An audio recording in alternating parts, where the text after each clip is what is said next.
Friends, welcome back to my channel. তো তোমরা কেমন আছো ফ্রেন্ডস? আশা করছি ভালো আছো। তোমাদের সাথে আমি খুব ভালো আছি। আমার চ্যানেলে তোমরা যদি নতুন দেখো প্লিজ চ্যানেলটা ঝটপট সাবস্ক্রাইব করে পাশে বেলকে টিং টিং করে বাজিয়ে দিও, কারণ কি আমার ভিডিও নোটিফিকেশন যাতে তোমরা সবার আগে দেখতে পাও। তো আজকে ফাইনালি কি টপিকের উপর ভিডিওটা হতে চলেছে তোমরা টাইটেল আর থাম্বনেল দেখে তো বুঝতেই পেরেছো। আজকে 22 বছর পর আমার বেস্টির বাড়িতে যাচ্ছি, তাও খুবই স্পেশাল একজন পার্সন। তো সেটা তোমরা ভিডিওর মধ্যেই দেখতে পাবে বিষয়টা কি হচ্ছে না হচ্ছে, কোথায় যাচ্ছি, কে সেই বেস্টিটা। তো চলো বেশি এটা ভাট না আমাকে আজকের ভিডিওটা শুরু করা যাক।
কানেক্টেড হয়ে গেছি।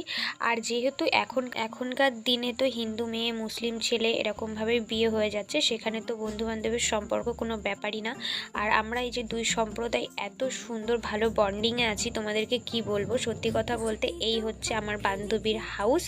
চলেই এসছি কথা বলতে বলতে তোমাদের সাথে। কিন্তু হ্যাঁ, ওদের বাড়িতে একদমই ক্যামেরা কেউই পছন্দ করে না, সেহেতু আমি কিন্তু একদমই আর সেই রিস্কটা নিইনি।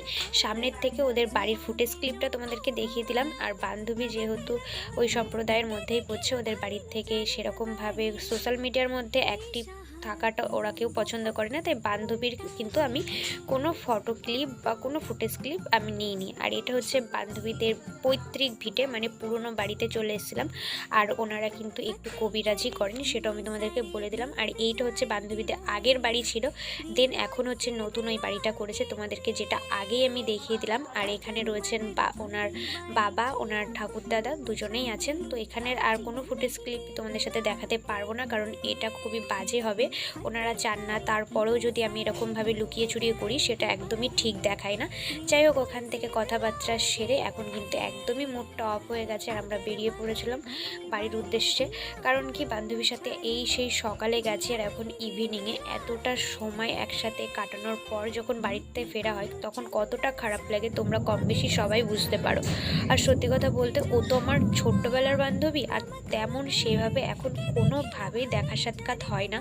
আমরা প্রায় 4-5 বছর পরেই দেখা করলাম, তো একদমই তো মন চাইছিল না আসতে, কিন্তু কি করব, বাড়িতে আসতে হবে, মা অসুস্থ আছে, দাদা অসুস্থ, বাড়িতে ফিরতেই হতো, তার জন্যই চলে আসলাম। আর ফোনে কথা হয় রেগুলারই, কিন্তু এত ক্লোজভাবে তো কখনো সময় কাটানো হয় না এই 5 বছরের মধ্যে। যাই হোক, কথা বলতে বলতে এখন কিন্তু চলে এসেছি আমাদের বনগাঁতে।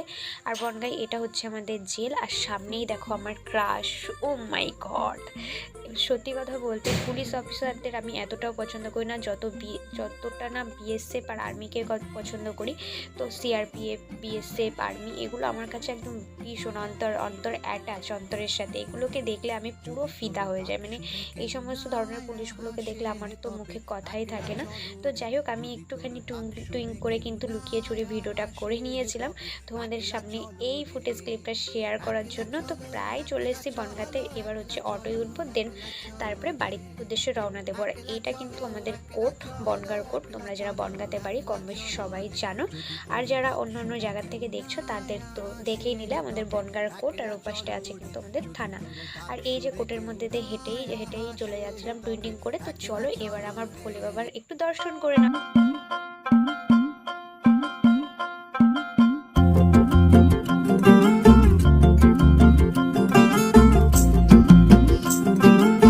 অ্যাটলাস আমাদের বাজারে পৌঁছেই গেছি, আর ব্যাংকে আমার একটু কাজ ছিল, এই কারণে এখন ব্যাংকে যাব। আর ব্যাংকের ভিতরেও একদম ফোন অ্যালাউ নেই, তাই ব্যাংকের ভিতরতে বেরিয়ে বা তোমাদের সাথে কথা হচ্ছে। বন্ধুরা, আমাদের পরিস্থিতি দেখে বুঝতেই পারছো আর ব্লগের মধ্যে নেই। আর এই ভিডিওটা এখানেই এন্ড করছি, তোমাদের সাথে দেখা হচ্ছে খুব তাড়াতাড়ি নেক্সট ব্লগ। আর এই ব্লগটা ভালো লাগলে like, comment, share and subscribe করতে একদমই ভুলো না। তো চলো আজকের মতো tata, bye bye, love you all friends.